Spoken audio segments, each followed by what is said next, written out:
ప్రముఖ billionaire Elon Musk ఈవీఎంలపై చేసిన సంచలన వ్యాఖ్యలు ఇప్పుడు భారత్లో రాజకీయ దుమారాన్ని రేపుతున్నాయి. ఈవీఎంల భద్రతను ప్రశ్నిస్తూ ఎలన్ మస్క్ చర్చకు తెరలేపారు.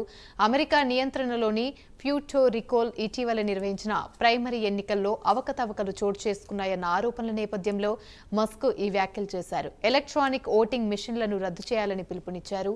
మనుషులు లేదా ఏఐ ద్వారా ఈవీఎంలను హ్యాక్ చేసే ప్రమాదం చాలా తక్కువ స్థాయిలో ఉన్నప్పటికీ వాటి పర్యవసనాలు భారీ స్థాయిలో ఉంటాయని ట్వీట్లో పేర్కొన్నారు.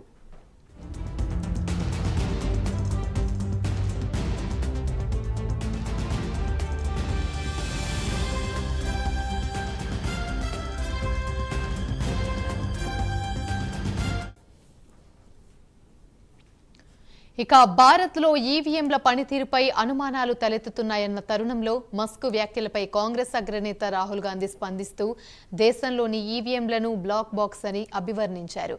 ముంబై నార్త్ వెస్ట్ లోక్సభ స్థాన ఫలితాలపై దుమారం రేపిన వార్తను ఉదహరిస్తూ రాహుల్ గాంధీ ట్వీట్ చేశారు. భారత్లో ఈవీఎంలు ఒక బ్లాక్ బాక్స్, వాటిని పరిశీలించడానికి ఎవరికీ అనుమతి లేదు. మా ఎన్నికల ప్రక్రియలో పారదర్శకత గురించి తీవ్రమైన ఆందోళనలు తలెత్తుతున్నాయని రాహుల్ గాంధీ ఎక్స్ వేదికగా స్పందించారు.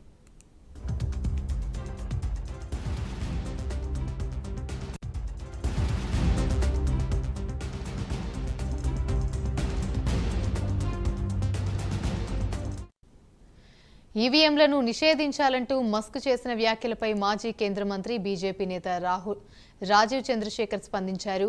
భారత్లోని ఈవీఎంల తయారీ చాలా కట్టుదిట్టంగా ఉంటుందన్నారు. వాటిని ఎవరూ కనెక్ట్ చేయలేరు, కనెక్టివిటీ లేదు, బ్లూటూత్, వైఫై, ఇంటర్నెట్ను వినియోగించలేరని తెలిపారు.